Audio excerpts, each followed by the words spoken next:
Prevention action લેવાયાની વાત કરી રહ્યા છે ગૃહ રાજ્યમંત્રી, પણ પહેલીવાર આવી દ્રષ્ટાંતરૂપ કાર્યવાહી થઈ હોવાનું પણ ગુજરાત કહી રહ્યું છે અને ગુજરાત સ્વીકારી રહ્યું છે। 100 કલાકનો સમય ડીજીપીએ આપ્યો હતો રાજ્ય પોલીસ વડાએ અને રાજ્ય પોલીસ વડાના 100 કલાકના અલ્ટિમેટમની અંદર અમદાવાદ પોલીસે એક કામગીરી કરી છે। અમદાવાદ પોલીસે એક લિસ્ટ તૈયાર કર્યું છે, એક એક્શન પ્લાન તૈયાર કર્યો છે, એક રોડમેપ તૈયાર કર્યો છે અને 1100 જી હા 1100 એવા ગુનેગારોને આઈડેન્ટિફાઈ કર્યા છે જેમના ઉપર તડીપાર હોય, પાસા હોય કે પછી કોઈ ગંભીર ગુના એમના દ્વારા કરવામાં આવેલા હોય એનું લિસ્ટ બનાવવામાં આવ્યું છે। પોલીસ કમિશનરે ક્રાઇમ બ્રાન્ચ અને પીઆઈ સાથે બેઠક કરી છે અને આવા ગુનેગારોને કાયદાનું ભાન કેવી રીતે કરાવાય એનો એક્શન પ્લાન, એનો રોડમેપ તૈયાર કરી લીધો છે।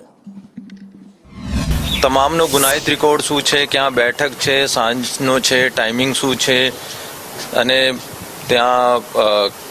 ક્રિમિનલ એક્ટિવિટીઝ ભૂતકાળમાં કેવી રીતે રહી હતી, અત્યારે શું છે, અત્યારે કોઈ ધંધામાં કામ કરે છે કે નથી, આ ખાલી ટપોરીગીરી કરે છે, આ તમામ વિગતો કલેક્ટ કરવા માટે કીધું છે અને એકવાર બધી વિગતો આવી જશે ને એનો પછી અમે અમલવારી કરવાનું। અત્યારે જો વધારે ટાર્ગેટ છે આ સામાજિક પ્રવૃત્તિમાં સંડોવાયેલા હોય અને મારામારીનો ગુનામાં હોય, ખાસ કરી શરીર સંબંધી ગુનામાં હોય